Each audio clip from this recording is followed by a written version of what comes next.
시청자 여러분 안녕하십니까? 레디 개장 시그널 진행의 김채원입니다. 어제 우리 증시 정말 재밌었습니다. 삼성전자가 빠지다가 양전을 한 이후에 지수도 함께 상승으로 전환을 했고 장 막판까지 상승세가 유지되고 신고가를 터치할 수 있었던 건 사실 하이닉스의 힘이었죠. 삼성전자가 시작을 하고 하이닉스가 끌어주었던 시장이었습니다. 200만 원을 터치하고 마감을 하는지가 좀 관전 포인트였는데 아쉽게도 197만 원 선에 마감을 했고요. 지금 프리장에서는 200만 원을 찍고 199만 원 그 가격 형성대에서 움직이고 있는 모습입니다. 오늘 사실 반도체가 뉴욕 증시에서 강했고 한국 지수에 영향을 줄 만한 여러 가지 지표들이 플러스권에서 마감을 했기 때문에 전자닉스 다시 한번 상승세 보이면서 8,000피 다시 한번 찍을 수 있을지 보는 것도 관전 포인트가 될 것 같고요. 뉴욕 증시에서 사실 S&P 500 지수에서 하락하는 종목들이 많았는데 말씀드렸다시피 기술주들 반도체가 강세를 보이면서 다시 한번 뉴욕 증시도 좋은 흐름을 보였습니다. 역시나 AI, 반도체가 시장을 주도하고 있는 장세, 매크로에 흔들려도 펀더멘털에 집중하고 있는 장세가 국내 증시, 미국 증시 전반적으로 연출이 되고 있다는 점 고무적인 것 같고요.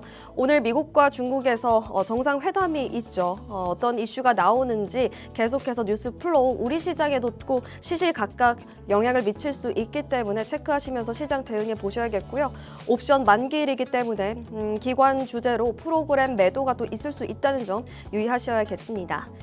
오늘 이렇게 어제도 그렇고 시장이 계속해서 대형주 중심으로 빠르게 돌아가고 있고 하락을 할 때마다 또 저가 매수세가 유입되는 부분들이 확인이 되고 있습니다. 이렇게 빠르게 돌아가고 있는 시장 상황 속에서 오늘도 도움 말씀 들을 수 있는 박건욱 전문가님 모셔봤습니다. 빠르게 돌아가는 순환매 속에 익절을 낼 수 있는 단기적인 일일 단타에 대한 이야기들 잠시 뒤에 많은 이야기 오늘도 준비되어 있으니까요. 끝까지 레디 개장 시그널과 함께 하시면 좋을 것 같습니다. 그렇다면 본격적인 시작에 앞서 간밤 미증시 마감 상황 그리고 개장 전 체크해봐야 할 뉴스들 만나보고 돌아오도록 하겠습니다. 미증시 마감 브리핑 김가은입니다. 트럼프 대통령이 어젯밤 중국 베이징에 9년 만에 도착했습니다. 이제 몇 시간 뒤면 시진핑 주석과 만나서 줄다리기에 들어가는데요. 이런 가운데 중동 사태로 인한 인플레이션 우려는 더 커졌습니다. 미국 생산자 물가가 쇼크 수준으로 크게 오른 게 확인됐는데요. 연준 내부에서는 또 긴축 가능성이 언급됐습니다. 우선 자세한 지수 상황 먼저 체크해 보시죠. 미국 뉴욕 증시는 또다시 사상 최고치를 경신했는데요. 간밤 다우지수 홀로 49,693선 기록하면서 하락세로 마감했고요. 나스닥 그리고 S&P 500 지수는 반면에 1.2% 오른 26,402선, 그리고 0.58% 오른 7,444선 기록하면서 최고치 갈아치웠습니다. 다음으로 시총 상위 종목들의 움직임 살펴보시죠. 빅테크 기업은 엔비디아를 중심으로 큰 폭으로 올랐습니다. 월가에서는 젠슨 황 엔비디아 CEO가 또 트럼프 대통령이랑 같이 중국에 갔다는 소식에 H200 칩의 중국 내 판매가 재개될 수 있다는 기대감이 커지고 있는데요. 이 같은 전망에 엔비디아 주가는 오늘 2.99% 오르면서 미국 기업 중 처음으로 장중 시가총액 5조 5천억 달러를 돌파했습니다. 오늘 알파벳도 4% 가까이 크게 반등했는데요. 팀쿡 CEO가 방중기를 동행하면서 애플도 오늘 1.38% 주가가 사상 최고치를 기록했습니다. 개장 직후 잠시 횡보하는 듯 했지만 이날 계단식 상승을 시작하면서 긍정적인 분위기를 형성했는데요. 일부 전문가들은 트럼프 대통령은 중국과의 관계에서 긍정적인 이미지를 구축하려고 하기 때문에 투자자들이 예상하는 것보다 더 우호적인 대화가 나올 수 있을 거라고 전망하고 있습니다. 추가로 애플이 자사의 폐쇄적인 생태계를 넘어서 자율적으로 과업을 수행하는 AI 에이전트를 앱스토어에 본격적으로 수용하기로 한 준비도 착수했습니다. 오늘 마이크로소프트는 0.63% 하락했습니다. 마이크로소프트가 오픈 AI에 쓴 돈이 무려 1,000억 달러가 넘는다는 사실이 공개됐는데요. 주목받는 이유는 빅테크 기업이 특정 AI 기업에 투자한 사례 중 역대 최대 규모로 생성형 AI 시장을 선점하려는 이 마이크로소프트의 강력한 의지를 보여줬기 때문입니다. 장 마감 후 로이터 통신에 따르면 마이크로소프트는 이 오픈 AI에 대한 의존도를 낮추고 독자적인 생태계를 구축하기 위해서 AI 스타트업 인수 그리고 투자를 적극적으로 모색하고 있다고 밝혔습니다. 아마존이 맞춤형 AI 쇼핑 도구를 출시했다는 소식에 오늘 1.62% 상승했습니다. 개장 직후 하방 압력을 받으면서 저점을 잠시 형성했는데요. 이후에는 가파른 상승 곡선을 그리면서 반등에 성공했습니다. 다음으로 시총 6위부터 10위 살펴보시죠. 오늘 브로드컴은 약보합권서 거래됐고요. 머스크 CEO가 트럼프의 중국행에 동행하면서 중국에서의 매출 기대감이 높아졌습니다. 테슬라 주가 오늘 3% 가까이 급등했습니다. 메타도 오늘 2%대 상승세 기록했습니다. 월마트는 운영 구조를 효율화하기 위해서 1,000개에 달하는 직책을 없앤 걸로 알려지면서 주가가 0.86% 뛰었습니다.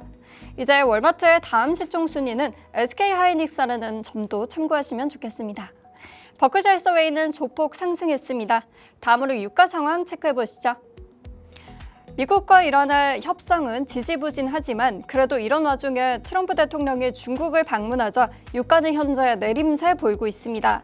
국제에너지기구에서 전 세계 석유 공급이 줄어들고 있는 가운데 여름 휴가철 석유 수요 증가로 국제 유가가 급등할 가능성이 높다고 경고했지만 큰 변화를 보이지는 않았습니다.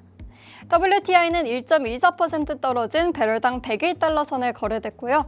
그 다음에 브렌트유는 1.89%, 2% 가까이 내리면서 105달러 선을 기록했습니다.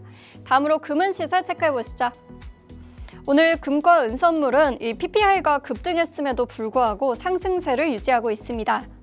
금선물은 0.46% 오른 4,706선, 그리고 은선물은 4.41% 급등하면서 89달러 선 기록했습니다. 이렇게 미증시 마감 시황 전해드렸는데요. 미국의 4월 생산자 물가지수가 이란 전쟁의 여파로 1년 전보다 6% 뛰었습니다. 4년 만에 최대 상승폭인데요. 전날 발표된 CPI에 이어서 PPI까지 강하게 나오면서 시장에서는 연방준비제도의 금리 인하 시점이 더 늦춰질 수 있다는 우려가 커졌습니다. 참고하시면 좋겠습니다. 지금까지 미증시 마감 시황 브리핑이었습니다. 안녕하세요. 오늘장 체크포인트 짚어봅니다. 그야말로 불장입니다. 반도체 고공행진과 단기 과열 시장의 부작용이 동시에 나타나고 있는데요.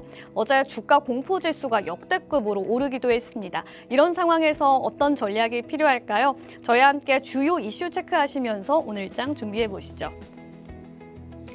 네, 첫 번째 소식입니다. 트럼프 미국 대통령과 시진핑 중국 국가주석이 한국 시간으로 오늘 오전 11시 베이징에서 정상회담을 합니다. 이번 경제사절단에는 미국 산업계를 대표하는 핵심 인사들이 대거 포함됐는데요. 트럼프 대통령이 젠슨 황 CEO를 직접 불러 합류시키면서 미중 정상회담이 인공지능 그리고 에너지 빅딜 모델로 확대될 수 있겠습니다. 또 트럼프 2기 출범 이후 처음으로 미국산 LNG 수송선이 중국으로 직항하면서 양국 관계 청신호도 주목됩니다. 이는 미중 정상회담 핵심 의제 중 하나가 중국 시장 개방과 미국 기업의 중국 사업 확대 문제가 될 것임을 시사하고 있습니다. 오늘 오전 11시 정상회담 소식도 챙겨보시죠. 네, 다음 소식입니다. 어제 코스피 지수가 롤러코스터 장세를 보이면서 지난 3월 미국의 이란 공습 이후 가장 높은 수준의 변동성을 기록했습니다.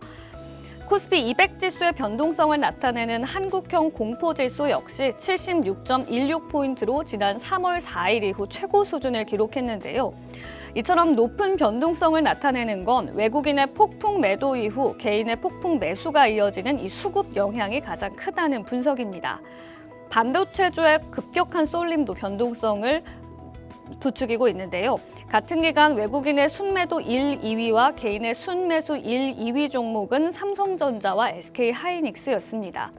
한동안은 변동성 높은 장세가 유지되겠지만 반도체주의 펀더멘탈은 유효한 만큼 주가 조정을 매수 기회로 삼아야 한다는 의견이 나오고 있습니다. 네, 다음 소식입니다. 요즘 여행 수요가 오르면서 유류비 인상에 대한 부담에 맞서고 있는데요. 이런 가운데 어제 대한항공이 아시아나항공을 품고 오는 12월 17일 통합 대한항공으로 출범한다는 소식이 전해졌습니다. 2020년 11월 인수 추진 발표 이후 약 5년 6개월 만인데요.